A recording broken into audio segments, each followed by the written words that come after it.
वो जैन यात्रियों के लिए शुरू से आपकी सेवा में लगा हुआ है। हमारे पास पंथ तीर्थ यात्रा के लिए राजगिरी हो, पावपुरी, कुंडलपुर, गुनावाजी एवं पहाड़ परिक्रमा के लिए छोटी बड़ी गाड़ियां, बस, टेम्पो ट्रैवलर जैसी भी आपकी रिक्वायरमेंट हो उस टाइप की बसें, छोटी गाड़ी हम आपको सुविधा प्रदान करते हैं। श्री शिखर जी ट्रेवल्स की तरफ से इस पावन धरती श्री समेत शिखर जी पर आप सभी जैन यात्रियों का हार्दिक हार्दिक अभिनंदन करता हूँ।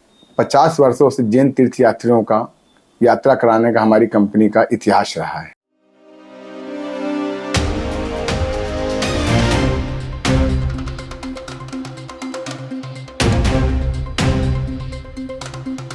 स्टीवन ल्यूकस ने सत्ता के 3 आयामों की चर्चा की है। उनके अनुसार सत्ता का मतलब है निर्णय लेने का अधिकार, अपनी मुट्ठी में रखने की क्षमता हो।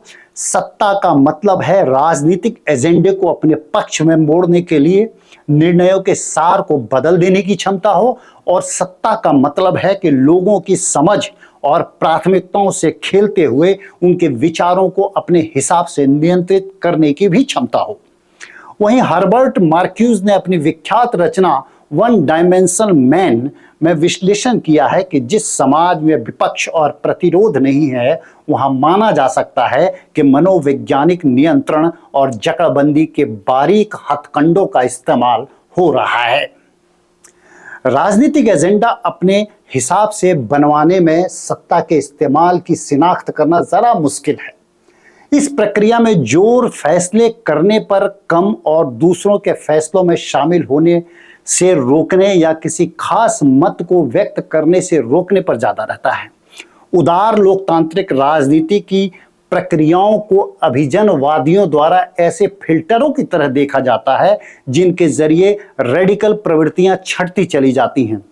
जैन धर्म के सर्वोच्च तीर्थ श्री समेत शिखर को लेकर भी कुछ ऐसा ही हो रहा है। केंद्र सरकार ने पारसनाथ पर्वत को लेकर एक नया शिगुफा छोड़ा है जिससे न केवल इसकी आस्था से खिलवाड़ करने का प्रयास है बल्कि तीर्थंकरों की तप स्थली को टूरिज्म स्पॉट बनाने का कुचक्र फिर से रचा जाने लगा है। जय जिनेंद्र, मैं हूं पंकज जैन और आप देख रहे हैं समेत शिखर से जुड़ा हमारा ये खास कार्यक्रम पारसनाथ रौप्य और नफा नुकसान।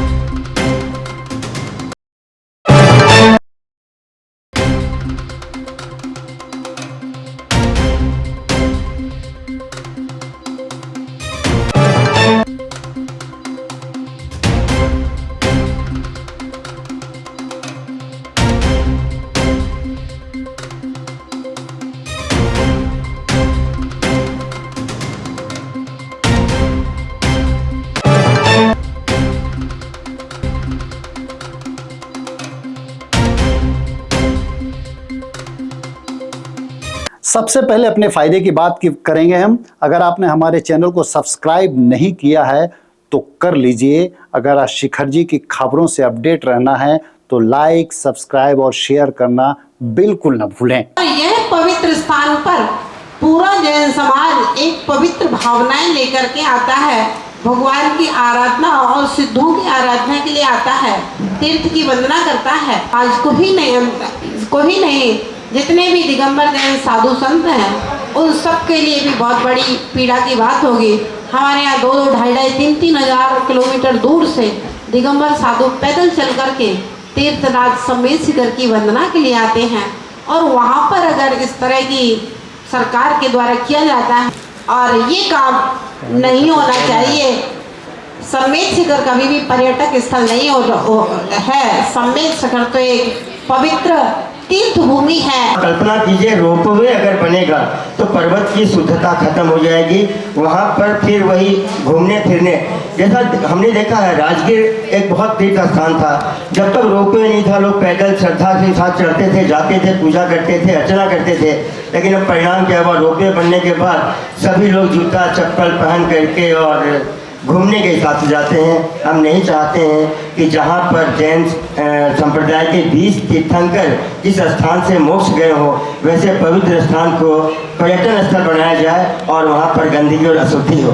जैन समाज इसका पुरजोर विरोध करता है और जैन समाज रांची भी इसका पुरजोर विरोध करता है कि कृपया इसे तीर्थ स्थान, धार्मिक और पवित्र स्थल ही रहने दें, इसे पर्यटन स्थल न बनाएं, घूमने फिरने की जगह न बनाएं। चलते हैं। केंद्र सरकार की ओर से जैन धर्म के सर्वोच्च तीर्थ श्री शंभे शिखर जी पारसनाथ पर्वत को लेकर एक नई स्कीम थोपी जा रही है। वह स्कीम है पारसनाथ पहाड़ पर रोपवे का निर्माण। 60 करोड़ की लागत से रोपवे के निर्माण की योजना है। सरकार ने इसके निर्माण की जिम्मेदारी NHAI को सौंपी है। दैनिक भास्कर के धनबाद एडिशन में यह खबर प्रकाशित हुई और जैन समाज में इसका विरोध शुरू हो गया।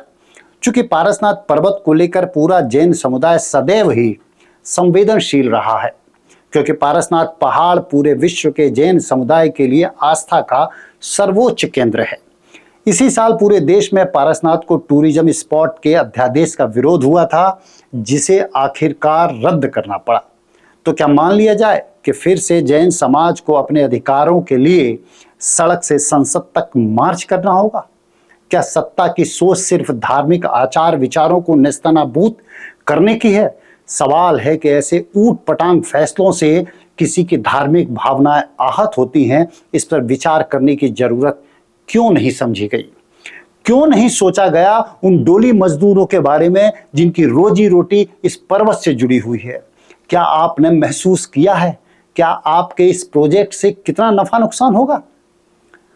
यह हम मानते हैं कि आप बहुसंख्यक समाज का प्रतिनिधित्व करते हैं, तो क्या श्री शंभे शिखर जी में बहुसंख्यक विचारों को जबरन थोप देंगे?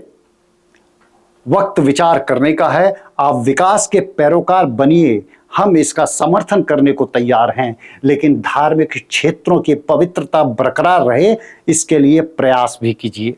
आप रोपवे बनाएंगे, टूरिज्म को बढ़ावा देंगे, टूरिस्ट आएंगे और तीर्थों पर गंदगी फैलाएंगे, पारसनाथ पहाड़ की खूबसूरती का हरण करेंगे, और आप सोचते हैं कि हम जैन समाज और वहाँ के लोग खामोश बैठे रहेंगे, तो आप बिल्कुल गलत सोच रहे हैं।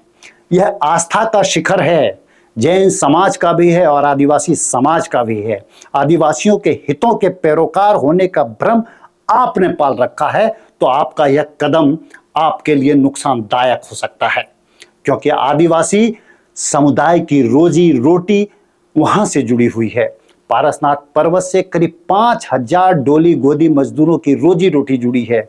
जब आप हवा से जाएंगे तो उन लोगों का क्या होगा जो बीच जंगल में अपनी झोंपड़ी बनाकर रहते हैं और आपकी वंदना पूरी हो इसकी कामना करते हुए आपसे रोजी रोटी की उम्मीद लगाए बैठे हैं।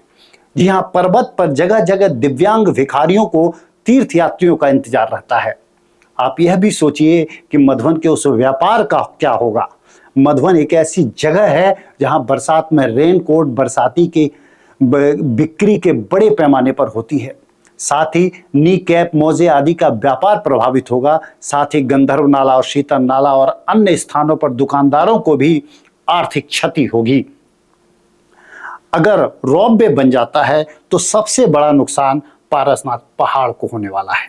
यह नुकसान इतना बड़ा है जिसकी भरपाई कोई नहीं कर सकता है। अनावश्यक रूप से टूरिस्ट बढ़ेंगे तो गंदगी भी बढ़ेगी, और गंदगी होगी तो पर्वत का प्रदूषित होना भी तय है। इसलिए इस रोपवे निर्माण का विरोध व्यापक तौर पर होना चाहिए, क्योंकि यह पवित्र क्षेत्र है और इसकी पवित्रता से खिलवाड़ किसी को भी बर्दाश्त नहीं होना चाहिए।